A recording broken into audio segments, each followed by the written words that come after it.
Bagaimana menghadapi pemimpin yang zalim? Ikhwatiddin, Imam Al-Muzani, murid Imam Syafi'i, yang mengambil akidahnya dari Imam Syafi'i, mengatakan kalau ada imam yang zalim, maka sikap kita adalah bertaubat.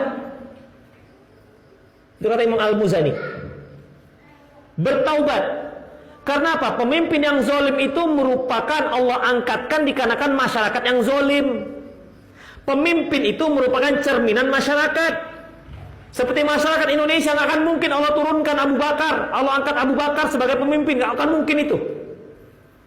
Kalaupun Abu Bakar diangkat menjadi pemimpin Indonesia, maka yang pertama sekali demonstrasi itu orang Indonesia, orang Islam. Kenapa? Masa harus disuruh harus sholat ke masjid? Tuh kan, marah. Masa harus suruh pakai jilbab? Masa kalau sedang transaksi, kalau udah adzan harus tinggal? Sanggup? Kalau Abu Bakar memimpin kita? Banyak nggak sanggup. Orang akan berbicara tentang ini kan hak asasi manusia. Mau sholat nggak sholat ya urusan orang. Tapi mau pimpin yang soleh. Makanya ikhwatiddin, ketika Ali bin Abi Thalib datangi oleh seorang rakyatnya, ya mukminin, kenapa kok rusuh sekali semenjak Anda yang memimpin, nggak seperti Umar dan Abu Bakar? Kata Ali bin Abi Thalib, ya wajar ketika Abu Bakar dan Umar memerintah, masyarakatnya aku. Ketika aku yang memerintah, masyarakatnya ente. Buat rusuh aja kerja. Itu ikhwatiddin. Makanya ketika pemimpin yang zalim, kita banyak taubat kepada Allah Subhanahu wa taala dan istighfar. Itu dia, karena dia adalah cermin dari masyarakat. Seperti Ahok, kemarin berapa persen dapatnya? Paling tinggi kan? Itu yang milih siapa? Orang Islam, orang Jakarta, ya kan? Rupanya yang jutaan datang itu orang-orang daerah, bukan orang Jakarta. Bayangkan ikhwatiddin, coba. Memangnya mayoritas penduduk Jakarta itu Muslim apa kafir? Muslim. Kok bisa dia lebih banyak? Itulah Muslim. Disalahkan juga yang lain-lain. Memang masyarakatnya yang begitu. Ya, bukan dikarenakan pemimpin. Memang masyarakatnya begitu. Maka Allah akan angkat pemimpin yang cocok untuk mereka seperti itu. Itu ikhwatiddin. Makanya kata Imam Al-Muzani, banyak bertobat kepada Allah. Bertobat kepada Allah Subhanahu wa taala. Itulah dia kaum muslimin. Kaum muslimin di Indonesia 80%. Bayangkan, 80%. Berarti yang 20% itu Nasrani, Buddha, Hindu kan, Katolik dan lain-lainnya. Kok bisa kaum muslimin yang diotak-atik oleh orang-orang selain muslim? Kok bisa petinggi-petinggi itu banyak yang non-muslim? Memangnya orang muslim yang 80% itu goblok semua?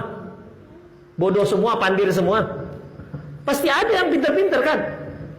Tapi begitu ikhwatiddin, jauh dengan agama Allah Subhanahu wa taala.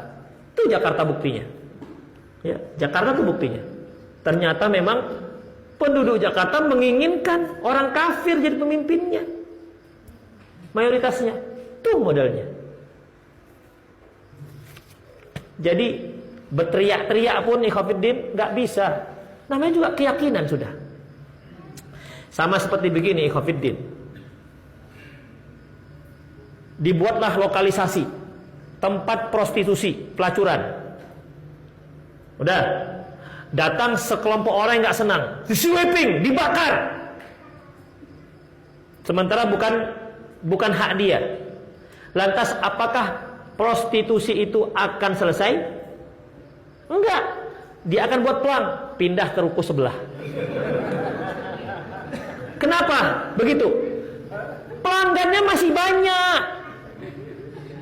Makanya yang harus kita bongkar itu pelanggannya dengan dakwah. Kalau nggak ada lagi pelanggannya, mau pindah ke ruko sebelah, ruko ke atas, ke bawah, nggak ada lagi yang datang, akan bangkrut dia. Ini kita bakar rukonya, pelanggannya kaum muslim masih banyak. Iya, dia akan buat pindah ke ruko sebelah. Pelanggannya banyak. Makanya di pelanggannya ini yang harus kita dakwahi supaya nggak lagi melanggan di situ. Itu ya ikhwatiddin. Nggak bisa bongkar sana bongkar, nggak bisa ikhwatiddin. Kaum musliminnya ingin, masyarakatnya ingin. Gimana mau dia? Mau dibakar bagaimanapun. Jangan-jangan yang pelanggannya itu yang memberi backing. Dibakar 1 tingkat, begitu dibangun jadi 3 tingkat. Orang masih banyak pelanggannya. Itu ikhwatiddin. Jadi dakwah itu yang terpenting. Kadang-kadang kita tuh begitu. Gimana Islam akan maju sementara kalian cuman ngaji aja di masjid? Masya Allah. Di situ intinya. Untuk merubah masyarakat dari bawah, bukan dari atas. Di situ intinya. Kita ajarkan kepada masyarakat, kita berdakwah ke sana kemari supaya apa? Masyarakat tahu betapa pentingnya kaum muslimin kembali kepada sunnah Rasulullah sallallahu alaihi wasallam. Karena hanya itu yang menyelamatkan mereka, bukan banyaknya mereka. Banyak mereka itu, Rasulullah katakan, "Ghusa isail," bagaikan buih yang ada di atas aliran air. Banyak tapi nggak ada guna sama sekali. Itu ikhwatiddin. Ya, makanya konsep dakwah itu ringan. Apa bukan ringan? Sederhana. Apa itu? Ku anfusakum wa ahlikum naro. Selamatkan dirimu selamatkan dirimu dan keluargamu dari api neraka. Kalau sudah ini banyak, terbentuklah masyarakat.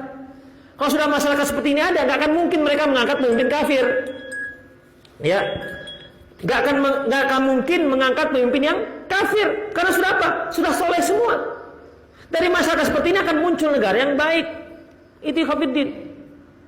Ini kadang-kadang semua permasalahan hanya satu, khilafah.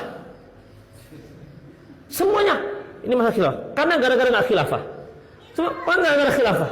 Masya Allah. Bukan kita anti khilafah, ikhwatiddin, bukan. Khilafah itu merupakan bonus dari Allah Subhanahu wa taala kalau kita itu baik. Ya. Jadi sederhana sebenarnya konsep Islam itu, sederhana. Dan sangat realistis, sangat masuk akal. Makanya ketika kita dalam kuburan gak akan ditanya siapa yang kemarin kau pilih, Jokowi apa siapa, Prabowo, enggak. Yang ditanya apa? Marabbuka, manabiuka, wa madinuka. Itu kan. Gak ditanya pilih apa kemarin. Kan ditanya ikhwatiddin. Itu dia. Jadi mudah. Kita kadang-kadang mikirnya tak kemana-mana, jauh sekali. Keluarga gak beres. Sudah bawa spanduk kemana-mana, piring banyak yang dicuci di rumah.